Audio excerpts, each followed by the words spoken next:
Hello বন্ধুরা, কেমন আছো তোমরা সবাই? আশা করি অনেক অনেক ভালোই আছো। আর তোমাদের ভালোবাসায় আমিও অনেক ভালো আছি, কারণ তোমরা আমাকে যে পরিমাণে ভালোবাসা দিয়েছ এবং সাপোর্ট দিয়েছ তা আমি কোনোদিন ভুলতে পারবো না। তাই তোমাদেরকে মজা দেওয়ার জন্য আবারও একটি নতুন গল্প নিয়ে হাজির হলাম। গল্পটি শোনার মতো, আশা করি তোমাদের দাঁড়িয়ে যাবে এবং তোমরা হাতের কাজ করতে সবাই হেডফোন নিয়ে বসে যাও। আজ আমি আমার বন্ধুর বাড়িতে গিয়েছিলাম। কিছুক্ষণ পর আমার বন্ধু আমাকে তার মায়ের সাথে রেখে বাইরে গেল। সে তার প্রেমিকার সাথে দেখা করতে গিয়েছিল বাড়িতে। তখন শুধু আমি আর আমার বন্ধুর মা, যাকে আমি আন্টি বলে ডাকি, আমরা দুজনেই ছিলাম। হঠাৎ আন্টি আমাকে তার ঘরে ডাকলেন। সেখানে যাওয়ার পর আমি তাকে কিছুটা অন্যরকম ভাবে দেখলাম। আমি অবাক হয়ে গেলাম, কারণ সেই মুহূর্তে তার আচরণ কিছুটা অপ্রত্যাশিত ছিল। তিনি আমাকে তার কাছে আসতে বললেন, আর তার কথাগুলো আমাকে আরও বেশি বিস্মিত করল। তিনি হেসে বললেন, এখন আমরা তো একা আছি, আমার ছেলে তার প্রেমিকার সাথে দেখা করতে গেছে। আমাদের এই সময়টা কিভাবে কাটানো উচিত? তার কথা শুনে আমি কিছুটা বিস্মিত হলাম। কথাগুলো শোনার পর আমার মনে নানা ভাবনা উকি দিতে লাগল। আন্টি নিজেই আমাকে প্রস্তাব দিয়েছিলেন, তাই আমি কিভাবে না করতে পারি? তাই আমি আন্টির পাশে বসলাম। তারপর আমি আন্টিকে, বন্ধুরা, আজকের গল্পটা অনেক বেশি স্পেশাল, তাই কেউ মিস করো না। আর দয়া করে গল্পগুলো ভালো লাগলে ভিডিওটি লাইক, শেয়ার এবং চ্যানেলটি সাবস্ক্রাইব করো প্লিজ। আমার নাম সুনীল। সম্প্রতি আমি একটি ডিগ্রি কলেজে ভর্তি হয়েছি। সেখানে আমার পরিচয় হয়েছিল কুণালের সাথে। ডিগ্রি কলেজে কুণালই ছিল আমার প্রথম বন্ধু। ভর্তি হওয়ার দিনেই তার সাথে দেখা হয় এবং খুব অল্প সময়ের মধ্যেই আমাদের গভীর বন্ধুত্ব হয়ে যায়। কুণাল খুবই আকর্ষণীয়, আর আমি বেশ শান্ত স্বভাবের ছিলাম। কুণালের মতো একজন আকর্ষণীয় ছেলের সাথে বন্ধুত্ব হওয়া আমার জন্য একটি বিশেষ ব্যাপার ছিল। খুব অল্প সময়ের মধ্যেই আমরা ভালো বন্ধু হয়ে গেলাম। কলেজ শুরু হওয়ার 1 মাস পরের কথা। সেদিন ছিল কুণালের জন্মদিন। যখন সে কলেজে এলো, আমি তাকে আমার সাথে মন্দিরে নিয়ে গেলাম। এরপর ক্লাস শেষ হলে কুণাল বলল, আজ বিকেলে আমি তোমায় নিতে আসব আমার জন্মদিন উপলক্ষে। মা বাড়িতে অনেক সুস্বাদু খাবার তৈরি করেছেন, তাই আজ আমার বাড়িতে খেতে আসতেই হবে। আমার অনেক বন্ধু আছে, কিন্তু তোমার মতো বিশ্বস্ত কেউ নেই, তাই আমি চাই তুমি অবশ্যই আমার বাড়িতে এসো। কুণাল এর কথাগুলো শুনে আমি তার প্রস্তাবে রাজি হলাম, কারণ বন্ধুত্বের এই টান আমার মন ছুঁয়ে গিয়েছিল। তুমি তো সবসময় বাইরের খাবার খাও, বাড়ির খাবারের স্বাদ পাও না। আমার মায়ের রান্নায় খুবই স্বাদ। কুণাল তার মায়ের হাতের রান্নার প্রশংসা করছিল। সে আগেও অনেকবার তার জীবনের নানা কথা আমার সঙ্গে শেয়ার করেছে, তাই তার সম্পর্কে আমার অনেক কিছু জানা ছিল।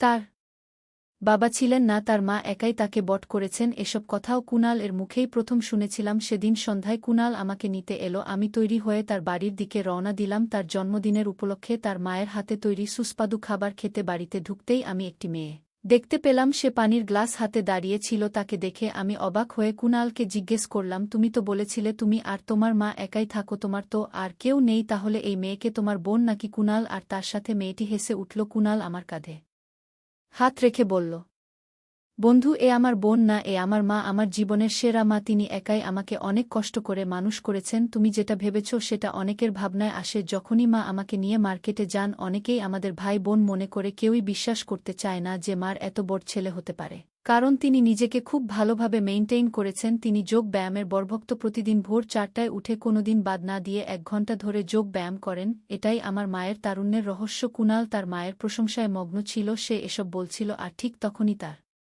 মা বললেন, কুণাল, তোমার বন্ধুকে এখানে বাইরে দাঁড় করিয়ে গল্প শোনাচ্ছ, ওকে ভেতরে ডেকে বসতে বলো। তারপর আন্টি আমাকে পানি দিলেন। কিছুক্ষণ পর আমরা খাবারের জন্য বসে পড়লাম। সত্যি বলতে আন্টির হাতের রান্নায় অদ্ভুত স্বাদ ছিল। তিনি কুণালের জন্মদিন উপলক্ষে শাহী পনির, হালুয়া, কচুরি সহ আরও অনেক পদ তৈরি করেছিলেন। যখন আমি তাদের বানানো শাহী পনির খেলাম, তখনই মনে মনে ঠিক করে ফেলেছিলাম, আজ আমি আদ্রষ্টা পুরি তো খেয়েই ছাড়ব।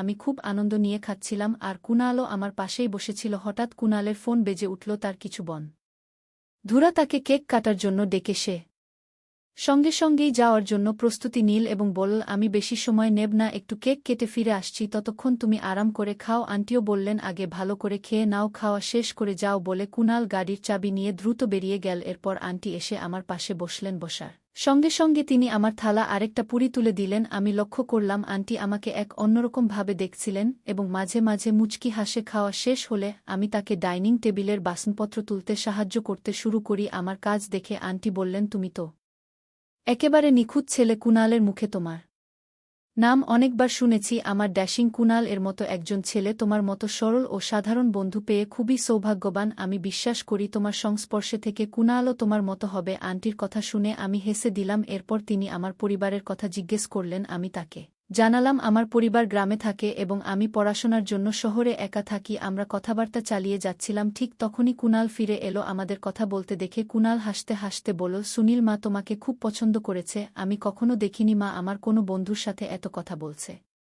সাধারণত মা কাউকে বাড়ির দরজা পর্যন্ত আসতে দেয় না। কুনাল কথা বলে যাচ্ছিল আর আমি ঘড়িতে সময় দেখে মনে মনে ভাবছিলাম যে আমার যাওয়ার সময় হয়ে এসেছে। আমি কে বললাম, ভাই অনেক রাত হয়েছে, এবার আমাকে আমার রুমে ছেড়ে দাও। রওনা হওয়ার সময় আন্টি বললেন, সুনীল আবার এসো, আর পরের বার একটু বেশি সময় নিয়ে আসো। এই বাড়িকে নিজের বাড়ি ভাবো। তারপর আন্টি আমাকে আলিঙ্গন করলেন। আমি বুঝলাম তার আচরণ একটু আলাদা ছিল। তাকে বিদায় জানিয়ে রুমে চলে গেলাম। পরের দিন কলেজে কুনালের সঙ্গে দেখা হলো। সে হাসতে হাসতে বলল, সুনীল, মা তোমার প্রশংসা করেই সারারাত কাটিয়েছেন। এত প্রশংসা তো আমাকে নিয়েও করেন না। আমি হেসে বললাম, কুনাল, সময়ের সঙ্গে সবকিছু বদলায়, তুমিও হয়তো একদিন আমার মতো হয়ে যাবে। দিনের পর দিন আমাদের বন্ধুত্ব আরও গভীর হচ্ছিল। একদিন কুনাল আমাকে বলল, মাকে বিকেলে বাজারে নিয়ে যেতে হবে, কাল তার অফিসে একটা ফাংশন আছে, তার জন্য কিছু কেনাকাটা করতে হবে। বিকেল 4টায় তুমি আমাদের বাড়িতে এসো, মাকে বাজারে নিয়ে যেও, কারণ আমি একটু ব্যস্ত আছি। কুনালের কলেজের এক মেয়ের সঙ্গে নতুন বন্ধুত্ব হয়েছিল এবং সে মেয়েটিকে ডেটে নিয়ে যেতে চেয়েছিল, তাই সে আমাকে তার মায়ের দায়িত্ব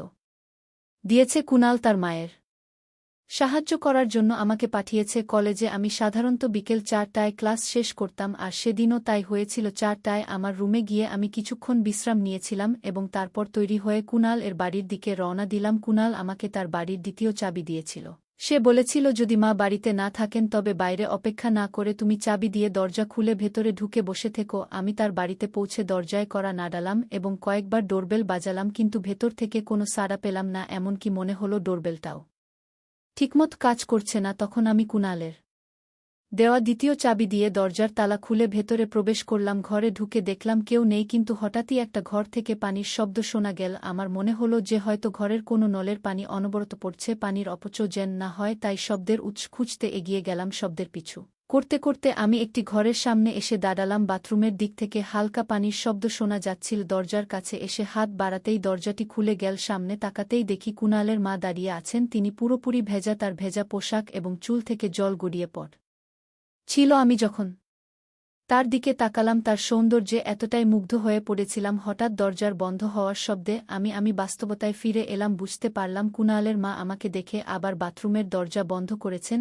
আমি ধীরে ধীরে হেঁটে ঘরের দিকে গিয়ে বসলাম। কিছুক্ষণ পরে তিনি ঘরে এলেন এবং জিজ্ঞাসা করলেন, সুনীল, তুমি এই সময় এখানে কিভাবে? আমি তাকে সব কথা খুলে বললাম এবং ক্ষমা চাইলাম। তিনি বললেন, এতে কিছুই হয়নি। আমি মোটেই বিরক্ত হইনি। তার কথা শুনে আমি কিছুটা বিব্রত হলাম। তিনি বললেন, তুমি এখানে কয়েক মিনিট অপেক্ষা করো, আমি একটু রেডি হয়ে আসছি। এরপর তিনি নিজের ঘরে গেলেন এবং কিছুক্ষণ পর সাধারণ পোশাকে ফিরে এলেন। তবুও তিনি এত সুন্দর লাগছিলেন যে আমার চোখ ফেরাতে পারছিলাম না। তিনি এসে আমার কাছে বসলেন এবং আমার চুলে হাত বুলিয়ে বললেন, সুনীল, তুমি এত কি ভাবছ? তিনি বললেন, চলো তাড়াতাড়ি করো, সন্ধ্যায় ফিরে এসে আমাকে রান্না করতে হবে। ওনার কথা শুনে আমি নিজেকে সামলে নিলাম এবং তার সাথে বাজারে যাওয়ার জন্য বেরিয়ে পড়লাম। বাইকে ওনার উঠার পর তিনি দু হাতে আমার কাঁধে ধরে বসলেন। যেখানেই যেতে চেয়েছিলেন আমি তাকে সেখানে নিয়ে যাচ্ছিলাম। বাজার থেকে বাড়ি ফিরে তিনি বললেন, আজ থেকে যদি আমাকে বাজারে যেতে হয় আমি তোমাকেই নিয়ে যাব, কারণ তুমি কোনো আপত্তি করো না। যেখানে আমি বলি তুমি সেখানে নিয়ে যাও, এতে আমার কাজ দ্রুত হয়ে যায়। না হলে তোমার বন্ধু কুনাল আমাকে একটা দোকানে নামিয়ে রেখে নিজে বসে থাকে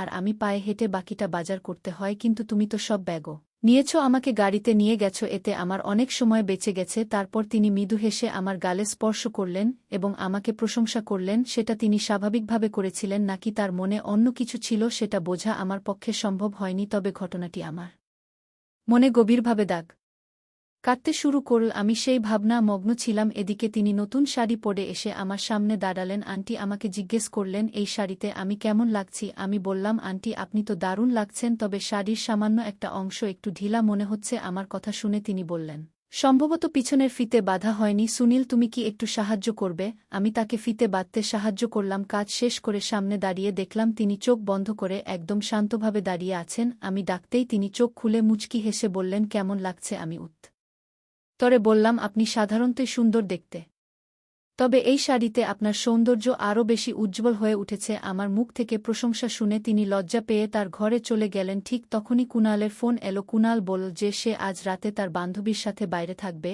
এবং তার মাকে একা রাখতে চায় না। সে আমাকে বলল, তুমি যদি মায়ের সাথে থাকো, তবে মা আমাকে ফোন করে বিরক্ত করবেন না। তুমি সবকিছু যেমন সুন্দরভাবে সামলে নিয়েছ, আজ রাতেও তেমনভাবেই সামলিয়ে নিও। ফোন রেখে দিল কুণাল। কিছুক্ষণ পরে আন্টি শাড়ি বদলে এসে আমাকে জিজ্ঞেস করলেন, কুণালের কি খবর? বন্ধুত্বের খাতিরে আমাকে টিকে একটা ছোট্ট মিথ্যা বলতে হলো। আমি বললাম, কুণাল আমাদের স্যারের খুব প্রিয় ছাত্র, স্যারের কিছু কাজ ছিল, তাই তাকে আজ রাতে স্যারের বাড়িতে থাকতে হবে, সে আজ ফিরবে না। আমার কথা শুনে আন্টির মুখে একটা মৃদু হাসি ফুটে উঠল। তিনি বললেন, আমি তো একা বাড়িতে থাকতে পারি না, তাই আজ রাতে তোমাকে এখানেই থাকতে হবে। এটা কুণাল আগেই আমাকে জানিয়ে দিয়েছিল। বন্ধুত্বের জন্য মাঝে মাঝে এমন মিথ্যে বলতেই হয়, আর আমার অবস্থা তখন এমনই ছিল। আমি আন্টির সাথে থেকে যাওয়ার জন্য সম্মতি দিলাম, তবে আমি বুঝতেও পারিনি সেই রাতে আমার আর আন্টির মধ্যে কি হতে চলেছে।